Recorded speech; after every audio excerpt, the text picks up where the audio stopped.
Hey, what's up everybody? Crapgamer here with Crapgamer Reviews, back with another video. Thank you so much for checking it out. Please like, share, subscribe. I would appreciate that and all that good stuff. So I'm bringing something back that I really liked doing years ago, which is basically a combination of bringing some of the stories that maybe aren't the biggest stories in gaming, but pretty interesting, and bringing them all together in one small compact video. That way everybody gets the updates and there's not a 10 million videos to kind of go through to get to that. So I thought that this would be a very good time to do that.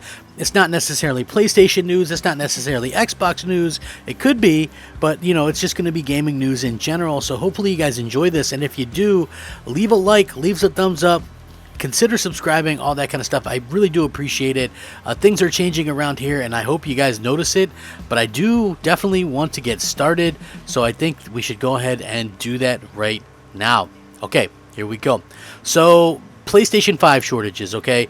It looks like these are going to continue to be a thing into 2022 due to high levels of demand. This was something that they actually hoped to avoid, but it looks like there is going to be no avoiding this, and this is according to PlayStation themselves. PlayStation 5 shortages are expected to extend well into next year due to high levels of demand, according to Sony's chief financial officer, Mr. Totoki. Last month, we were reported that shortages for Sony's next-gen console aren't expected to end this year, but according to Sony, shortages might even extend into 2022 at least. That's what Sony chief financial officer told investors following the company's most recent financial earnings. He says, and I quote, "As I said earlier, we're aiming for more sales volume than the PlayStation 4 during year 2, but can we drastically increase supply? No, that's not likely. The shortage of semiconductors is one factor, but there are also other factors that will impact on the production volume. So at present, we'd like to aim at beating second-year sales of 14.8 million, which was our second year of the PlayStation 4. So obviously, in the most recent earnings report, Sony reported that the PlayStation 5 sales have surpassed 7.8 million units, thereby outpacing the PlayStation 4 sales with launches of both consoles aligned over the same period in time. An impressive feat considering the ongoing supply problems, and Sony has said that it aims to produce more PS5 consoles to meet demand, but as of now pointed out by Sony CFO, the company probably still won't be able to meet demand. He says, "I don't think demand is calming down this year, and even if we secure a lot more devices and produce many more units of the PlayStation 5 next year, our supply wouldn't be able to catch up with demand," according to Mr. Totoki, what he told, apparently secretly told investors. The executive assured an analyst that despite that it seems that stay-at-home demand is leveling off, demand for Sony's next-gen console isn't expected to drop off easily. He said, "We have sold more than 100 million units of the PlayStation 4, and considering our market share and reputation, I can't imagine demand dropping easily," according to him. So what's your guys' take on this? Do you guys find it very interesting that they're saying you might not be able to get one of these things until, you know, sometime in 2022 or maybe 2023? That could be a very interesting situation. So moving on to our next bit of news, a Xbox exclusive, or I believe this was pretty close to an Xbox Series X launch exclusive. Like all of those indie type games that release on either one platform or the other, they always end up on the other platform at some point, usually within, 6 months to a year. Call of the Sea releases officially for the PlayStation 4 and PlayStation 5, and it's already out right now. There's a new launch trailer that showcases the adventure title on PlayStation. Out of the blue, and Raw Fury have announced a release date for Call of the Sea on PlayStation 4 and PlayStation 5. And as it turns out, it was actually yesterday. There's a new launch trailer out to kind of celebrate the occasion. Released in December for the Xbox One, Xbox Series X and S, Call of the Sea is set in the 1930s and follows Nora as she adventures to an island in the South Pacific, searching for her missing husband. She happens upon various mysteries and attempts to unravel the island's secrets. As she explores the environment and piecing together different clues, she may just learn the truth. Inspired by H.P. Lovecraft's work, Call of the Sea is envisioned as less of a descent into madness and more about Nora's rise to sanity.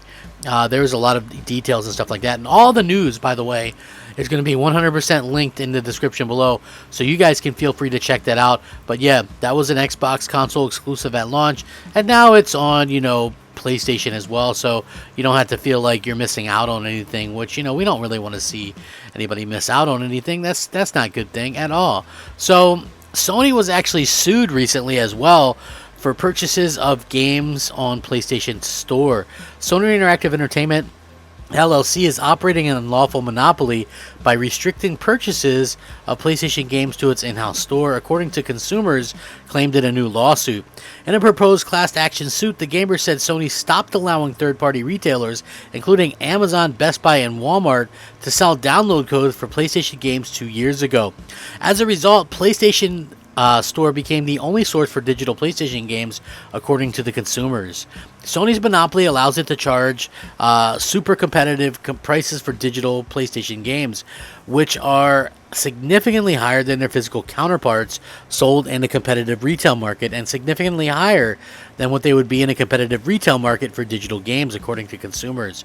People end up paying as much as 175% more for downloadable games than the game on a disc, according to the lawsuit.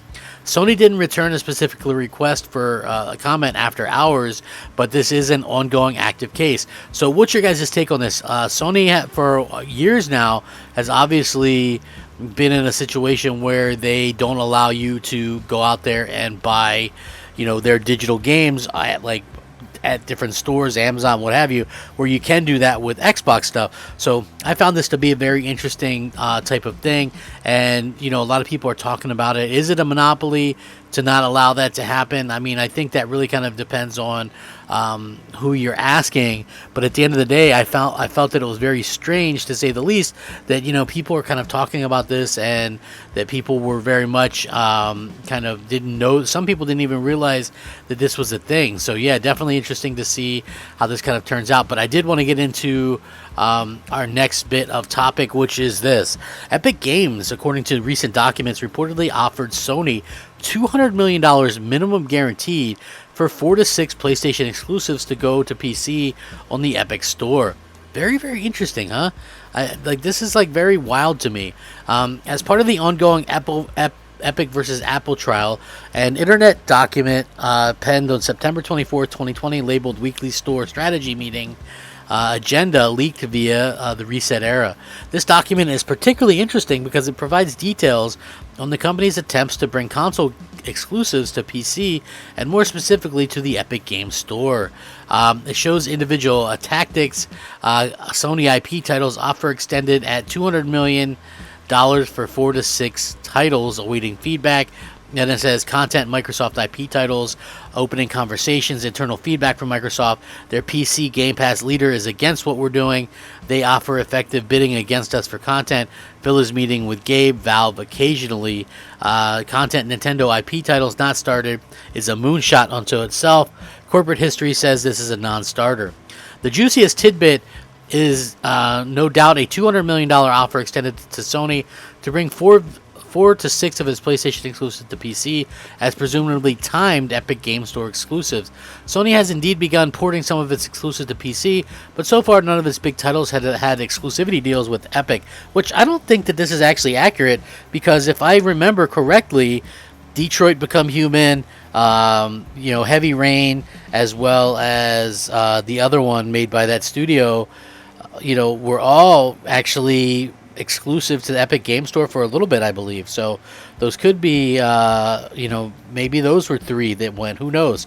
So far, only Predator Hunting Grounds, Ready Set Heroes, launched according to this article, were launched as Epic Game Store exclusives, though they were both released way before the document was penned, making it unlikely that they could have been part of the offer. To clarify, the $200 million offer appears to have been modeled after the minimum guarantee model. That means Epic would have essentially guaranteed Sony $200 million in advance, regardless of how the titles performed, but Sony would only get further revenues after Epic had managed to recoup the $200 million through sales, if this was really the case. It certainly made the offer less appealing to Sony's eyes. Still, even if the PlayStation market refused, that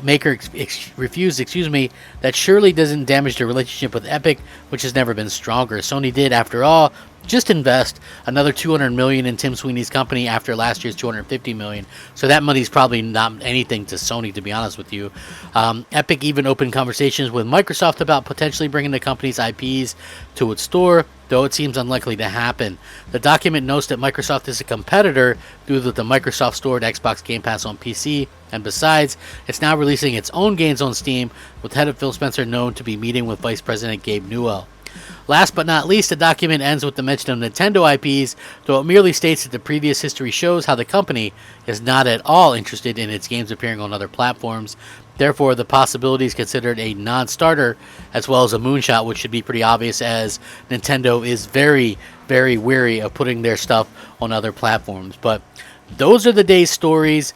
That's very interesting. Let me know what you guys think. I really am interested to hear what you guys think. Sound off, rate, comment, subscribe. Thank you so much for watching. Have a great night. Crapgamer out.